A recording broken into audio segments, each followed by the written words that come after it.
After my husband's car accident, I did a checkup and found out he had a malignant brain tumor. Instead of telling him right away, I stuck the report in my bag, planning to wait for the right moment. Guess what? He found it first, and thought I was the one with the tumor. A few days later, I overheard him in his office, laughing with a buddy. My wife, no looks, no figure, just money, and now she's got a brain tumor. Talk about a win for me. If Rainee hadn't gone abroad, I'd never have married her. Bad luck, huh? At least I dodged the kid bullet. Once she's gone, I get everything. Then he pulled the amnesia card, blamed it on the accident, and started treating Rainee like his wife. He even welcomed her into our house. I smiled and said, "Nathan, let's get a divorce." I stood outside Nathan Hale's office, chest heaving, my hands trembling. His voice carried through the door, casual and cruel. Not only did he think I had a brain tumor, but he sounded downright disgusted by me. I almost barged in, ready to demand an explanation, but then his tone shifted, soft, affectionate. My heart sank. He was on the phone with Rainee Slade. "Rainee, you coming over later? I'll pick you up, and we'll hit our spot. Don't worry, feeling so much better now, thanks to you.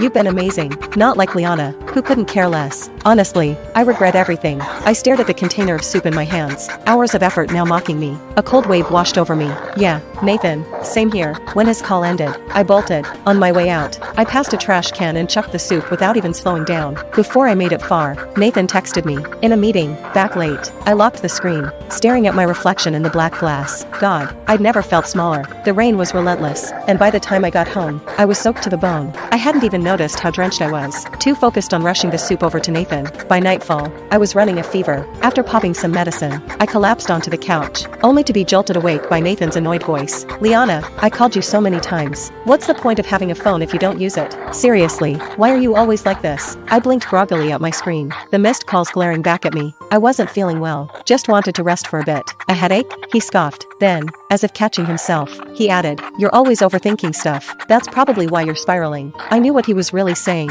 He thought my tumor symptoms were ramping up. When I stayed quiet, he sank onto the couch next to me, loosening his tie. "Had dinner with a client tonight. Heard something wild. The guy's friend had a wife with cancer. She refused treatment. Said it'd be less of a burden on her husband and family since, you know, cancer's pretty much a death sentence anyway." I froze. I thought his earlier jokes to his buddy were just that, jokes. But he wasn't kidding. Every word hit like a slap. He didn't care if I lived or died. Forcing a bitter smile, I said, "Yeah, I think so too. When one person has cancer, the whole family pays the price." His eyes lit up like I'd just handed him a golden ticket. "You really think that way?" I nodded. "That's right, Nathan. If you skip treatment, I'd save a fortune." The next morning, I called the hospital, keeping my tone steady. "I need to take an extended leave. Something's come up at home." On the other end, Clara's voice wavered. "Liana, did you hear about the results from your husband's checkup? You're a doctor. Maybe you could convince him to come in for treatment." I wore a smile that didn't reach my eyes. "I've tried. He's convinced it's hopeless and refuses treatment." Clara paused for a long moment before letting out a sigh. I called him to try and convince him, but he got angry.